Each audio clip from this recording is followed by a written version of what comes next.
नमस्कार दोस्तों, आज 2 दिन पहले राहुल गांधी जी ने जिस तरीके से वोट को लेकर और चुनाव आयोग को लेकर चर्चा की, हालांकि वो मीडिया के सामने भी चर्चा किए और उसके साथ साथ में उन्होंने अपने नेताओं को इकट्ठा करके और विपक्ष पार्टी को भी एक साथ करके और चुनाव आयोग और देश के प्रधानमंत्री जी का बहुत बड़ी उन्होंने आरोप लगाया। उसके साथ में फिर देश में अलग अलग जगह पर धरना प्रदर्शन चला। जिस तरीके से बार बार चाहे 2024 की लोकसभा की बात कर लिया जाए या 2022 की विधानसभा की बात कर लिया जाए, तो हमेशा कहीं ना कहीं ईवीएम को लेकर, कहीं ना कहीं वोट को गड़बड़ी को लेकर, कहीं ना कहीं वोटर लिस्ट में नाम ना आने के कारण से विपक्ष पार्टी हमेशा आवाज को उठाती रहती थी। लेकिन इसके साथ में देखा जा रहा था नजरअंदाज करके और ईवीएम को लेकर, और बार बार ये सरकार कहती थी कि जहां पर इनकी सरकार हार रही है, जहां पर ये हार रहे हैं वहां पर ये ईवीएम की बात करते हैं, और जहां पर ये जीत रहे हैं वहां पर ईवीएम की बात नहीं करते हैं। लेकिन उस मुद्दा को लेकर राहुल गांधी जी तमाम तरीके से काफी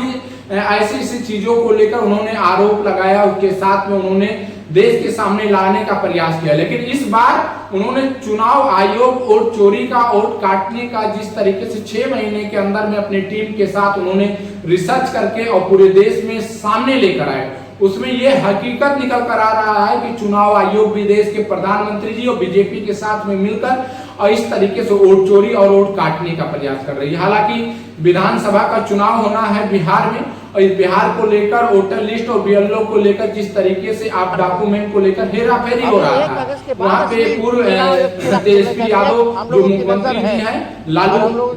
यादव के बेटा है, उनका भी वोटर लिस्ट में नाम कटने से और सब तमाम तरीकों के मुद्दा आने से विपक्ष पार्टी भी धरना प्रदर्शन दी और बार बार ये चुनाव आयोग को लेकर और सरकार को लेकर घेरने का प्रयास की। ऐसे ही आज दिल्ली की सड़कों पर, दिल्ली के गलियारों और सड़कों पे आज देश के पूर्व प्रधानमंत्री श्री राहुल गांधी जी, उत्तर प्रदेश के पूर्व मुख्यमंत्री श्री अखिलेश यादव जी, उनके साथ में उनकी वाइफ डिंपल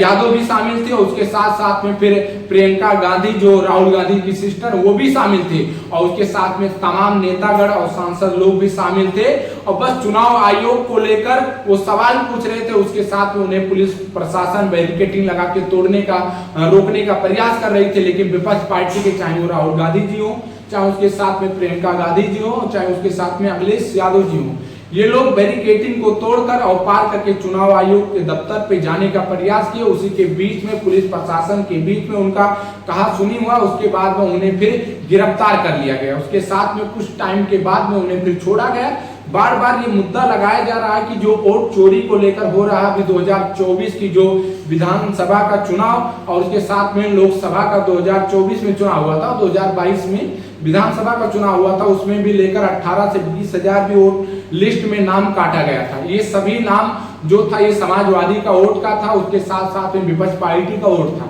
ये सब तमाम चीजों को लेकर इस बार भी देखा जा रहा है कि बिहार में जिस तरीके से फेरबदल हो रहा है, उसके साथ साथ में फिर डॉक्यूमेंट को लेकर, बीएलओ को जिस तरीके से लेकर अलग अलग प्रक्रिया दिया जा रहा है, तो इसका मतलब ये साफ साफ जाहिर हो रहा है कि चुनाव आयोग को लेकर पूरी तरीके से वो बिक चुके हैं। उसके साथ में बीजेपी के साथ में मिलकर और चुनाव आयोग हम और हमारे विपक्ष पार्टी लोग को हराना चाहती है, और बार बार वोट को लेकर वो चोरी का इल्जाम ये विपक्ष पार्टी, चाहे श्री राहुल गांधी जी हो, चाहे उत्तर प्रदेश के मुख्यमंत्री जी राहुल गांधी हो, या भारत के कोई भी स्टेट का कोई मुख्यमंत्री विपक्ष पार्टी को हो, सब लोग ये दावा ठोक रहे हैं कि बीजेपी से मिलकर चुनाव आयोग वोट करवा रही है, हम लोग का वोट काट रही है। उसके साथ साथ में ये चोरी का जो बहुत बड़ी खुलासा आज देश के प्रधानमंत्री पूर्व राहुल गांधी जी ने जिस तरीके से सामने लेकर आया, वो सब चीजों को लेकर तमाम जगहों पे धरना प्रदर्शन हो रहा है। लेकिन आज दिल्ली की सड़कों पे और गलियारों पे जिस तरीके से बैरिकेडिंग को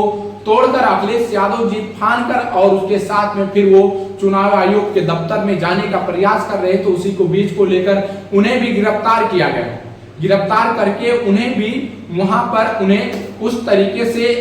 हटाया गया जिस तरीके से वहां पर लोग धरना प्रदर्शन दे रहे थे। 30 लोगों को अनुमति दिया गया था, लेकिन वहां पे लाखों की जनसंख्या था, लाखों की भीड़ थी, इस वजह से उन्हें गिरफ्तार किया गया। देश के प्रधानमंत्री श्री पूर्व राहुल गांधी जी का कहना है कि जब हम लोग विपक्ष पार्टी के लोग एक साथ मिलकर अगर कोई चीज को आवाज उठाते हैं, गरीबों की समस्याओं को आवाज उठाते हैं, नौकरी और रोजगार की आवाज उठाते हैं, भ्रष्टाचार क्राइम की आवाज उठाते हैं, तब तक बीजेपी सरकार हम लोगों को गिरफ्तार करने का प्रयास करती है, तब तक बीजेपी सरकार हम लोगों की बातों को लेकर वो मुकरती रहती है, चाहे वो संसद भवन हो, चाहे विधानसभा भवन हो। ये सब चीजों को लेकर तमाम भी बड़ी बड़ी ठोक रहे थे और जिस तरीके से वोट चोरी को लगा रहे हैं कि ऐसे से अधिकारियों को गिरफ्तार करके उन्हें जेल भेजा जाए, क्योंकि वोट चोरी अगर इस तरीके से होता रहेगा तो हम लोग की सरकार नहीं आ सकती है। लोकतंत्र में ये बताया गया है कि सबकी अधिकार है और संविधान को देखते हुए वोट सबकी अब एक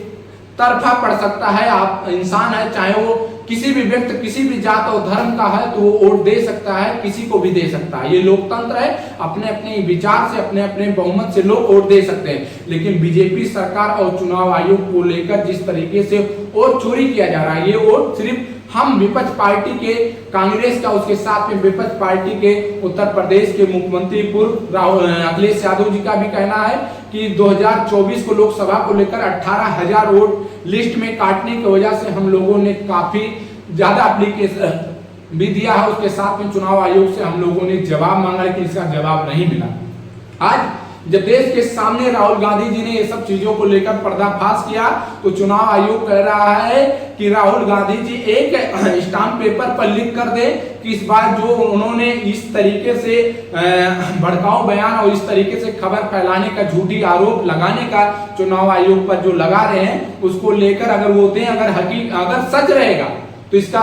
जांच कराने के साथ में जो भी पाएंगे उन्हें गिरफ्तारी किया जाएगा। अगर ये झूठ निकलेगा तो फिर राहुल गांधी का सदस्य रद्द करके उनके ऊपर भी मुकदमा लादा जाएगा। राहुल गांधी जी सीधा कहते हैं कि स्टाम्प पेपर पर एक बार नहीं, मैं 1000 बार दे सकता हूं और इस बार आपकी वो काला सच पकड़ा गया है। इस बार आप लोग बचने वाले नहीं है, इस बार हम लोग लड़ाई को लड़ेंगे और आप जैसे लोगों को जेल भेजने का प्रयास करेंगे। आप लोगों ने जिस तरीके से सामने देखा कि भीड़ का हुजूम है, जिस तरीके से विपक्ष पार्टी धरना प्रदर्शन लगा रही है और जिस तरीके से नारेबाजी चुनाव आयोग को लेकर दे रही है, इसके बारे में क्या प्रतिक्रिया देना चाहते हैं आप लोग कमेंट बॉक्स में अपना राय दीजिएगा। जिस तरीके से विपक्ष पार्टी पूरे देश के लोग बार बार वो मुद्दा, चाहे वो लोकसभा का चुनाव का हो, चाहे वो विधानसभा का चुनाव का हो, बार बार मुद्दा उठाते रहते हैं कि चुनाव आयोग को लेकर, हमारी वोट को लेकर, उसके साथ में वोटर लिस्ट में नाम काटने को लेकर ये बार बार बीजेपी सरकार उसके साथ में चुनाव आयोग मिलकर कर रहे थे। लेकिन इस बार जो सामने आया देश के पूर्व राहुल गांधी जी का